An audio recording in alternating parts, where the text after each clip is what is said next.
Hello everyone, welcome you all to my channel. So आज start करते हैं एक नया chapter, equation of first order and first degree. ठीक है, इससे पहले जो मैं वीडियोस पोस्ट कर चुकी हूँ डिफरेंशियल इक्वेशन में, हम लोग ऑर्डिनरी डिफरेंशियल इक्वेशन इस समय स्टडी कर रहे हैं, जिसमें हमने लेक्चर 1 में डिस्कस किया था ordinary differential equation and partial differential equation के बारे में। उसके बाद हमने ऑर्डर एंड डिग्री डिस्कस किया था, linear non linear type of differential equations के क्वेश्चंस किए। सेकेंड वाली जो मैंने वीडियो पोस्ट की थी जिसमें मैंने आपके साथ डिस्कस किया था सॉल्यूशन ऑफ डिफरेंशियल इक्वेशन। अगर आपके पास एक डिफरेंशियल इक्वेशन दी गई हो और एक कर्व दिया गया हो और आपको चेक करना है कि वो कर्व उस डिफरेंशियल इक्वेशन का सॉल्यूशन है या नहीं है, तो ये हमने डिस्कस किया था।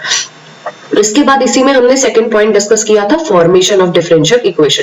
आपके पास अगर कर्व दिया गया हो, ठीक है, और आपको एक डिफरेंशियल इक्वेशन उससे फॉर्म करनी हो, तो उसके लिए कौन सी कंडीशंस आपको ध्यान में रखनी होती है, उस पे बेस्ड मैंने आपको 4 या 5 क्वेश्चंस सॉल्व करवाए थे। ठीक है, तो ये हमने फर्स्ट और सेकंड वीडियो में किया था। अब आज की वीडियो में हम एक न्यू चैप्टर डिस्कस कर रहे हैं जो कि है first order and first degree का। दैट मींस कि इसमें आपको जो डिफरेंशियल इक्वेशन मिलेगी वो फर्स्ट ऑर्डर और फर्स्ट डिग्री की होगी। अब जब भी हमें फर्स्ट ऑर्डर फर्स्ट डिग्री की डिफरेंशियल इक्वेशन मिलती है, उसके सॉल्यूशंस को ऑब्टेन करने के लिए बहुत सारे मेथड्स हम यूज में लाते हैं। ठीक है, अब इन मेथड्स का मतलब एक्चुअली होता है कि डिफरेंशियल इक्वेशन की जो जनरल फॉर्म दी गई होती है, उन फॉर्म में से हमने देखना होता है कि क्या जो डिफरेंशियल इक्वेशन की फॉर्म है उसमें सेपरेशन ऑफ वेरिएबल नाम का मेथड लग सकता है, क्या इस तरीके से हम डिफरेंशियल इक्वेशन को लिख सकते हैं। अगर हम नहीं लिख सकते तो क्या हम उसको चेंज कर सकते हैं वेरिएबल सेपरेबल के फॉर्म में? नहीं, तो फिर हम होमोजेनियस फॉर्म में चेक करेंगे। नहीं, तो हम उसको चेक करेंगे क्या हम उसको रिड्यूस मतलब चेंज कर सकते हैं होमोजेनियस फॉर्म में। इसी तरीके से हम चेक करेंगे क्या वो एग्जैक्ट डिफरेंशियल इक्वेशन बन सकती है फर्स्ट ऑर्डर फर्स्ट डिग्री की। अगर नहीं, तो क्या हम उसको रिड्यूस करके चेंज कर सकते हैं, या फिर वो लीनियर डिफरेंशियल इक्वेशन की फॉर्म बन सकती है फर्स्ट ऑर्डर फर्स्ट डिग्री की डिफरेंशियल इक्वेशन। तो ये सारे मेथड्स जो है ना, एक्चुअली वे ऑफ राइटिंग है डिफरेंशियल इक्वेशन को, उनके बिहाफ पे we have to apply these techniques to obtain the solution. ठीक है, एक एक करके सारे के सारे डिफरेंशियल इक्वेशंस के सॉल्यूशंस के जो मेथड है मैं डिस्कस करूंगी, जिसमें करीबन 3 या 4 क्वेश्चन में एक एक मेथड का कराऊंगी, ताकि आप थॉरोली इस चैप्टर को तैयार कर सके। जिसमें सबसे ज्यादा इंपॉर्टेंट एग्जैक्ट डिफरेंशियल इक्वेशन और लीनियर डिफरेंशियल इक्वेशन है, क्योंकि कॉम्पिटिशन में जो क्वेश्चंस पूछे जाते हैं वो इन दोनों से ही आते हैं, डायरेक्ट नहीं आते, बट आप इन फॉर्म्स को यूज करके सॉल्यूशंस की तरफ मूव कर सकते हो। ठीक है, तो स्टार्ट करते हैं आज का topic. There are two standard forms of the differential equation of first order first degree। ठीक है, जिसमें जो डेरिवेटिव हो आपका dy by dx, ऑर्डर भी उसका 1 हो। देखिए इसका ऑर्डर क्या है 1 और इसकी डिग्री भी क्या है 1। तो इस तरीके के डेरिवेटिव्स आपके डिफरेंशियल इक्वेशन में होने चाहिए। ठीक है, सो वही आपकी differential equation of first order first degree की स्टैंडर्ड फॉर्म होती है। अब देखिए हमने यहाँ पे 2 स्टैंडर्ड फॉर्म्स लिखी है। इसमें आप समझ सकते हो dy by dx plus y time y of something coefficient लिख देंगे इक्वल टू 0, या फिर dy by dx is equals to y plus 5। कुछ इस तरीके की हमें इक्वेशंस मिलेंगी। ठीक है, पहला फॉर्म ये दिखा, this is right hand side is function of x and y। दूसरी हमें दी गई है कि m is a function of xy into dx। That means dx के साथ आपके पास कोई फंक्शन है जिसमें xy इन्वॉल्व है, कोई कोफिशिएंट्स हैं जिसमें xy इन्वॉल्व है, प्लस कुछ टर्म यहाँ पे है xy की, और फिर dy लिखा हुआ है इज इक्वल्स टू 0। ठीक है, सो ये दोनों form first order first degree differential equation की होती है। An equation is one of these forms may be readily be written in the other forms. इन फॉर्म्स को हम दूसरी फॉर्म्स में लिख सकते हैं। ठीक है, इसका मतलब इन मेथड्स में हम यही सीखेंगे। Various methods to solve such equations. इस फर्स्ट ऑर्डर फर्स्ट डिग्री को सॉल्व करने के लिए बहुत सारे मेथड्स हैं, जिसमें से आज हम सेपरेशन ऑफ वेरिएबल मेथड को सीखेंगे। ठीक है, सो मूव करते हैं नेक्स्ट स्लाइड पे। An equation dy by dx is equals to f1x f2y। That means हमें कुछ इस तरीके का डिफरेंशियल इक्वेशन मिलेगी, जिसमें dy by dx आपका डेरिवेटिव होगा, ठीक है, y with respect of x। ठीक है, और यहाँ पे हमें कुछ फंक्शंस, दैट मींस हमें कुछ वैल्यूज दी जाएंगी, जिसमें x का कुछ वैल्यूज होंगी और y की कुछ वैल्यूज होंगी, और ऐसे वैल्यूज होंगे जो अलग अलग हो, मतलब कि जो मिक्स नहीं हो, जिनको हम सेपरेट ना कर सके। ठीक है, whose variables are separate। समझ में है, जिनके वेरिएबल्स क्या होंगे, अलग अलग हो सकते हैं, सेपरेट हो सकते हैं, डिफरेंट ऑपरेटर्स से वो जुड़े होंगे, एडिशन सब्सट्रैक्शन मल्टीप्लिकेशन या डिवीजन से, लेकिन वो फॉर्म सेपरेट हो सकती है। Can be put in the form of this. इस तरीके से हम उसको लिख सकते हैं, ताकि जो x के वेरिएबल्स हैं वो dx के साथ आ जाए और जो y के वेरिएबल है वो dy के साथ लिख सके और इक्वल टू 0 आ सके, is called the equation of variable separable. अगर आप given first order differential equation के इस फॉर्म में कन्वर्ट कर देते हो तो उस तरीके की इक्वेशन को डिफरेंशियल इक्वेशन कहते हैं। जब आपने कन्वर्ट कर दिया, ये पहला स्टेप है कि आपको इक्वेशन को जज करना होगा कि क्या इसके वेरिएबल सेपरेट हो सकते हैं। अगर हाँ इसके वेरिएबल सेपरेट हो सकते हैं तो आपको उसके बाद इंटीग्रेट करना होगा दोनों साइड, y के वेरिएबल्स को और x के वेरिएबल्स को with respect of x and dy plus a constant. तो जो आपका सॉल्यूशन आएगा वही आपका फाइनल सॉल्यूशन होगा गिवन डिफरेंशियल इक्वेशन का। ठीक है, सो अब डायरेक्टली स्टार्ट करते हैं। यहाँ से यहाँ पे कुछ फॉर्मूलाज दिए हैं। एक्चुअली आप लोग सोच रहे हो फॉर्मूलाज मैंने क्यों लिखे हैं, ये फॉर्मूलाज मैंने इसलिए लिखे क्योंकि ये फॉर्म्स होती हैं। जब आप एक्स वाई को स्प्लिट करते हो तो ये हमारी मदद करती है, या डायरेक्टली आपको आंसर तक पहुंचने के लिए हेल्प करती है। तो ये फॉर्मूला आपको आई थिंक याद होंगे, log x plus log y। ठीक है, log x plus log y। बहुत बच्चे इसको भी ऐसे लिख देते हैं, लेकिन नहीं, ये लेफ्ट टू राइट मूव करता है। log x plus log y को हम log xy करते हैं, log x माइनस y को log x अपॉन y करते हैं। m log x क्या होता है, x to the power m। ठीक है, इसके बाद tan inverse x plus tan inverse y is equal to tan inverse x plus y upon 1 minus xy। tan inverse x minus tan inverse y is equal to tan inverse minus यहाँ आ जाएगा x minus y upon 1 plus xy।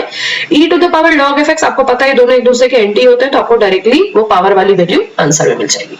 ठीक है, तो ये formulas आपको ध्यान में रखने चाहिए जब आप वेरिएबल सेपरेबिलिटी चैप्टर को तैयार करेंगे। इसके लिए हम क्वेश्चन नंबर 1 डिस्कस करते हैं। देखिए, solve 1 plus X square D Y is equal to 1 plus Y square dx। आपको दिख रहा है कि y का टर्म अलग ही है, x का टर्म अलग ही है, इनको हम सेपरेट कर सकते हैं। तो लिखते हैं dx के डिनोमिनेटर में ये टर्म ले आते हैं और dy के डिनोमिनेटर में ये टर्म ले आता है। 1 plus Y square is equal to dx upon 1 plus X square. Okay, हमने दोनों सेपरेट कर दिए, तो dy भी और dx भी। अब दोनों को डायरेक्टली इंटीग्रेट करते हैं। Integrating this equation what we will get, आपको पता होगा कि 1 upon 1 plus Y square dy किसका इंटीग्रेशन है, tan इनवर्स का ना। tan inverse y is equal to tan inverse x plus a constant. ठीक है, सो इसको हम लिख सकते हैं tan inverse y minus tan inverse x is equal to constant. ये वाला फॉर्मूला आप यहां से लिख सकते हो, इसीलिए इन फॉर्मूलाज को आपको याद रखना है। ठीक है ना, tan inverse a minus tan inverse b का फॉर्मूला क्या होता है, a minus b, that means y minus x, और यहाँ पे आएगा आपका tan inverse y minus x upon 1। y denominator में है तो न्यूमरेटर में माइनस है तो डिनोमिनेटर में क्या लगेगा, plus. Okay, y x plus a constant c, तो यही equal to a constant c, तो ये आपका आंसर है। ठीक है, चलिए अब स्टार्ट करते हैं क्वेश्चन नंबर 2। क्वेश्चन लिख लेते हैं, y minus X divide by D X is equal to A Y square. Actually इन टर्म को कोफिशिएंट्स को मल्टीप्लाई भी कर दो, plus A divide by D X. y वाली टर्म्स एक साथ ले लेते हैं, तो देखिए यहाँ हमें मिल जाएगा y minus A Y square is equal to D X वाली टर्म एक साथ ले लेते हैं, तो बन जाएगा a plus X divide by D X. ठीक है, अब dx और dy को सेपरेट करना है तो कैसे बनेगा, देखो dy यहाँ लिख दो, देखो dx upon a plus X या x plus a is equal to dy upon y 1 minus A Y. मैंने y इसमें से कॉमन भी ले लिया और a प्लस एक्स इसको नीचे भी लिख दिया। ठीक है ना, डिनोमिनेटर में। अब मैं यहाँ पे इसको x प्लस a कर देती हूँ।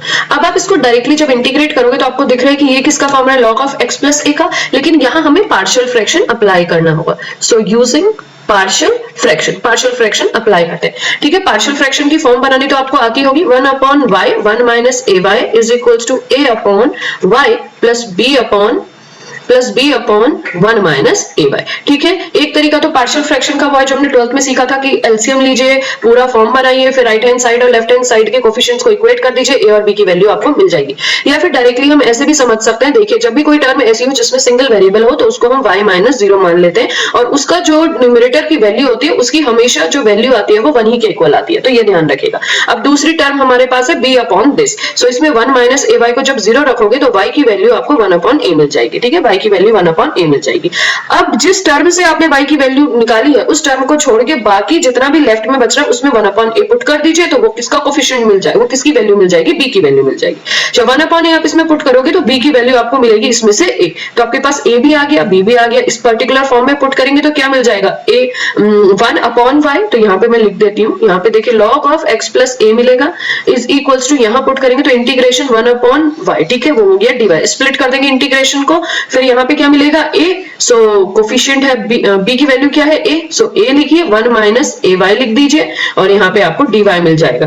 ठीक है, सब log ऑफ y बन गया, फिर log ऑफ 1 माइनस ay बन गया। चलिए देखते हैं क्या बनेगा। So log of x plus a is equals to, मैं इरेज कर दे रही हूँ, यहां बन जाएगा log ऑफ y प्लस, ठीक है, a ऐसे ही रहेगा, log of 1 minus A Y, साथ में क्योंकि कोफिशिएंट में a है और माइनस साइन है तो यहां बनेगा माइनस और डिनोमिनेटर में आएगा a प्लस। ध्यान से देखिएगा यहां मैं c लिखूंगी लेकिन सारी टर्म्स लॉग में है तो मैं उसको log c ले लेती हूँ।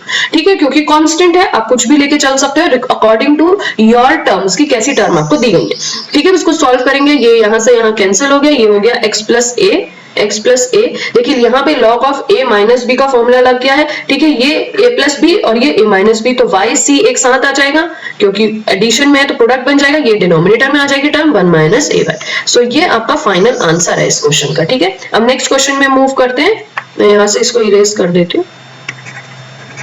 चलिए अब नेक्स्ट क्वेश्चन में मूव करते हैं। देखिए आंसर नंबर 3, क्वेश्चन ध्यान से देखिएगा क्या गिवन है, 3e to the power x 10y, ठीक है, dx plus 1 minus e to the power x sec square y dy equal to 0। ठीक है, अब यहाँ पे मुझे दिख रहा है कि मैं इन टर्म्स को हर एक टर्म के अंदर जो वैल्यूज है उनको अलग अलग कर सकती हूँ, तो मैं यहीं पे इसको आप ध्यान से देखो तो यहाँ माइनस साइन लगा देती हूँ और ये 0 हटा देती हूँ। ठीक है ना, यहाँ मैंने माइनस इक्वल टू लगाया तो यहाँ टर्म में माइनस आना गया। अब इन टर्म को अलग अलग स्प्लिट करते हैं। देखो e to the power x और ये 1 minus e to the power x है, इसको इससे मल्टीप्लाई करने की कोई भी जरूरत नहीं है। क्यों? क्योंकि इसको मल्टीप्लाई करेंगे तो और x और y मिल जाएंगे। तो ध्यान से देखिएगा जब भी वेरिएबल सेपरेबल वाले क्वेश्चंस होंगे तो आपको टर्म अलग अलग दिखाई देंगी। ठीक है, 3e to the power x, अब ये यहाँ आ गया 1 minus e to the power x और इसको dx के साथ ले लो। ठीक है, अब y वाली एक साथ ले लो, y में क्या बचा sec स्क्वायर y और dy और साथ में 10y। ठीक है, सो ये पूरी सेपरेट हो गई। अब हमारे पास माइनस साइन ऐसा ही रहेगा क्योंकि ये वाला माइनस साइन था। इंटीग्रेट कर देते हैं, सेकंड स्टेप इंटीग्रेशन का था। जब आप इंटीग्रेशन करोगे तो देखोगे कि ये वाले डायरेक्ट मेथड नहीं है, यहाँ पे सब्स्टिट्यूशन लगेगा। इसीलिए मैंने तीनों क्वेश्चंस अलग अलग तरीके के लिए, जिसमें पार्शियल फ्रैक्शन यूज है, एक डायरेक्ट था और एक सब्स्टिट्यूशन से। ठीक है, अब इसको सॉल्व करने के लिए डिनोमिनेटर की हेल्प से न्यूमरेटर पे जाएंगे तो e to the power x जो है 1 minus e to the power x को उसको t पुट कर लिया, पुट दिस। ठीक है, तो क्या मिलेगा, minus e to the power x dx is equals to dt मिलेगा। ठीक है ना, सो यहाँ पे अब हम चेंज करते हैं। देखिए 3 ऐसे ही रहेगा, माइनस लगा दो, ये वाला माइनस आ जाएगा। ठीक है, e to the power x dx को आप क्या ले सकते हो, इंटीग्रेशन dt। ठीक है, और 1 minus e to the power x आपका बन गया t इक्वल टू, यहाँ पे इसी तरीके से पुट करेंगे। देखिए 10y, तो क्या मिल जाएगा, sec square y dy, sec square y dy is equals to dt। ठीक है, सो ये पूरा का पूरा टर्म चेंज हो गया, माइनस ऐसे ही रहेगा, यहाँ बन जाएगा 1 अपॉन t और ये आ जाएगा dt अगर देखा जाए तो। ठीक है ना, क्योंकि हमने सब्स्टिट्यूशन किया। अब तो डायरेक्ट फॉर्मूला लगा दो। कल से देखो मैंने कलर चेंज कर लिया ताकि आपको पता चले। देखो ये क्या बन जाएगा, माइनस 3 log ऑफ t, तो यहाँ पे डायरेक्ट लिखते हैं log of 1 minus e to the power x, यहाँ से 1 minus e to the power x। इसी तरीके से माइनस टाइम्स ऑफ log, और ये क्या था 10y, तो यहाँ आ जाएगा 10y और यहाँ पे आ जाएगा प्लस log c। ठीक है, अब ये माइनस था तो इसको भी यहाँ ले चलो। सो ये बन जाएगा, क्या बन जाएगा, देखिए log 1 minus e to the power x to the power minus 3। ठीक है, plus log 10y is equals to log c। ठीक है, अब ये दोनों एडिशन में है तो क्या बन जाएगा, 10y अपॉन में, क्योंकि पावर माइनस में तो डिनोमिनेटर में आएगा 1 minus e to the power x। ठीक है, 1 minus e to the power x और डिनोमिनेटर में जाएगा तो 3 इज इक्वल्स टू c। अब आप लिख सकते हो 10y is equals to c times of this. इस वीडियो में मैंने आपको समझाया सेपरेशन ऑफ वेरिएबल का मेथड। ठीक है, जिसमें हमने 3 क्वेश्चंस डिस्कस करे। इसके बाद जो कल वीडियो में डालूंगी उसमें देखिए reducible to variable separable technique समझाऊंगी, जिसमें हमें क्वेश्चन कुछ इस तरीके से दिए होंगे कि कैसे हम इसको रिड्यूस कर सकते हैं, दैट मींस इसको कैसे चेंज कर सकते हैं गिवन क्वेश्चन को वेरिएबल सेपरेबल फॉर्म में। तभी कर सकते हैं कि जब हमारा मेथड इसमें एप्लीकेबल हो। अगर नहीं होगा तो फिर किसी और मेथड को सिखाएंगे, जैसे कि होमोजेनियस और बाकी और भी बहुत सारे मेथड है। ठीक है, अगर वीडियो आपको हेल्प कर रही हो तो क्लासमेट्स के साथ जरूर शेयर करें। Till then, goodbye and take care, and thanks for watching my videos.